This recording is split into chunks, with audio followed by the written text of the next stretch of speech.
Сәлем, көрермендер. Бүгін біз көпшіліктің жүрегін тітіреткен, мазасын қашырған «Қабірдегі түн» фильміне шолу жасаймыз. Егер сен де осы фильмді көрген болсаң, пікірде ойыңмен бөліс. Басты кейіпкер күнәлі өмір сүріп, еш өкінбеген бір жас жігіт. Өмірде жасаған істерінің салдарын қабірде тартады.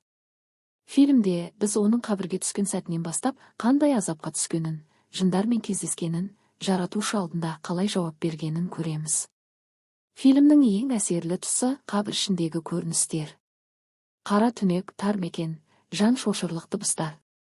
Сен өзің де сол кейіпкермен бірге қабір ішінде отырғандай боласың. Бұл фильм жай қорқынышты емес, адамның өміріне ой салатын, рухани, діни, тәрбиелік мәні бар туынды.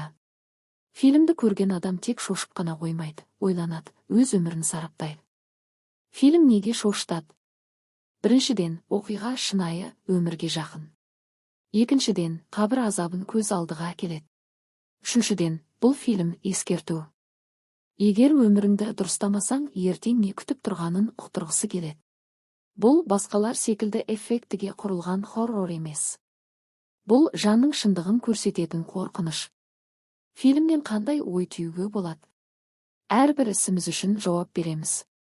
Бұл өмір мәңгі емес. Қабір тек дененің емес, рухтың сынағы. Адамның ең үлкен дұшпаны надандық пен немқұрайлылық. Қорытынды. Қабірдегі түн жүректі ғана емес, жанды дір еткізетін фильм. Кейіпкердің азабына қарап, өзіңнің де өміріне қарап қаласың. Кей кадрлар ұйқыңды қашыруы мүмкін. Бірақ оның мақсаты сол ояту, ойландыру.